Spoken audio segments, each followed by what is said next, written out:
One of the things when he came to see me was, well, it's only going to be this much more if I wait on Social Security. It's only going to be this much more. Here's my Social Security statement. We all get these.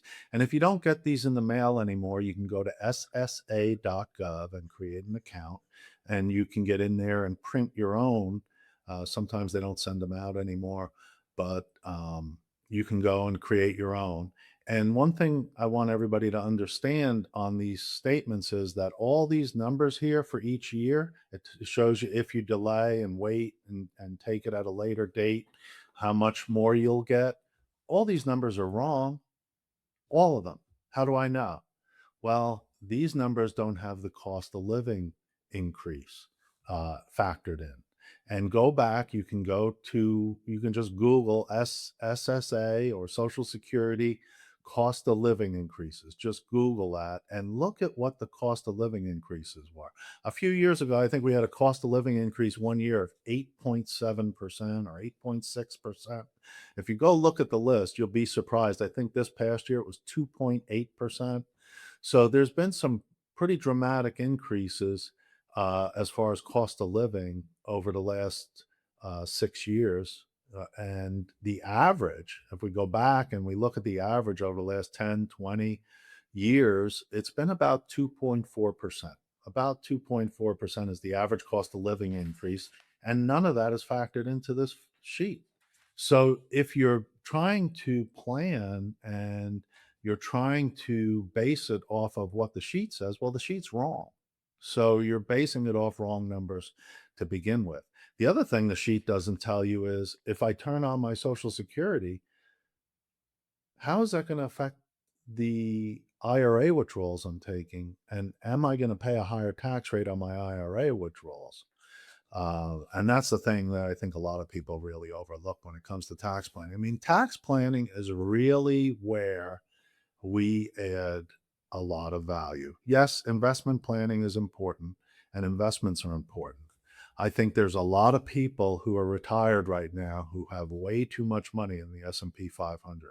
So we also own a tax practice which is separate as a separate business that I own from Safe Harbor Wealth Management. We own a business called Ocean Tax Pros, and we'll probably do about 350 to 400 tax returns. I don't do tax returns anymore. I have people who work for me that do them. But I had a couple come in last week and we did their taxes and they were sitting in front of me and I literally picked up their return like this, looked at it for 4 seconds, and I turned and I looked at them and I said, "Why do you have $2.5 million in CDs?" And they looked at each other and said, "How do you know that we have $2.5 million in CDs?" And I said, "Well, I've been doing this for 30 years." And so that's how the conversation started. So they're coming in next week, right after tax season, to do some tax planning. But that's really where we add value to people's lives is doing the tax planning and helping them understand even where they're going to be next year. They had no idea what their taxes were going to be this past year because they were not clients of mine. Um, so they had absolutely no idea where they were going to be and how much they were going to owe. And this year coming up, if they become investment clients, they'll have a much better understanding because we're going to model their taxes now for 2026 based on their 2025 return.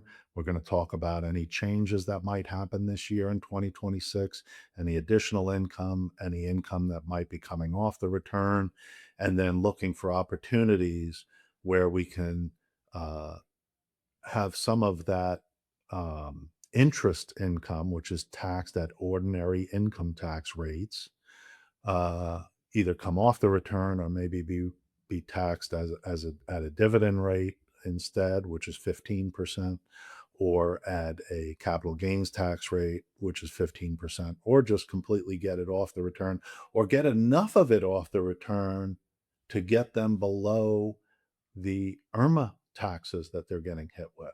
You know, some people might have just some extra interest from some CDs on their tax return And just that extra interest puts them over on the IRMA tax. And IRMA tax is a cliff tax. So if you're on one side of the cliff, you don't pay it. If you're on the other side, you pay 100% of it. So an extra $1,000, $2,000, $5,000 in interest can cause you to pay an extra $2,000 in taxes.